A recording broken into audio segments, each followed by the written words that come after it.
હું ખટારાનો ડ્રાઈવર, હું તમારે આટલી સાક્ષીમાં કહું છું. અને તમારે કોઈ એમ કે આ દરબારે દારૂ પીધો તો પરમાટી ખાધી હતી, તેથી 5 લાખની શરત મારીને આવજો મારી પાસે, હું તમને પુરવાર કરી દઈશ કે મારા દેહને મેં અભડાવ્યો નથી. એમ સિદ્ધાંત તો જીવનનો કંઈક હોવો જોઈએ ને મારા રામ. ને કે ખટારાનો ડ્રાઈવર બીજા રાજ્યમાં, એકય રાજ્ય મારું જોયા વગરનું બાકી નથી બાપુ. હું 2 મહિને 1.5 મહિને એક ફેરો કરીને આવું એવા છેડે જાતો હતો.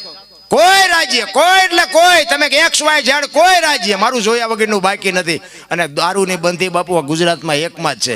બાકી બહાર તમે જાઓ ને, આપણી અહીં સોડા વેચાય ને એમ વેચાય છે, અહીંયા મને ખવડાવનારા ને પીનારા નહીં મળ્યા હોય. પણ સિદ્ધાંતથી બાપુ રહેવું ને, અને એ રહી ગયો ને ત્યાં મારો અત્યારે આ મેળ પડી ગયો કે આ બધા હેઠા બેઠા છો ને મને ઉપર બેહાડ્યો. કમાણી કંઈક જુદી છે. મને તો એમ થાય ભલામણા શું અત્યારે ઘટે છે. હું તો એમ કહું રાતે 2 વાગે તમે આવો તમારા ઘરે રાતે 2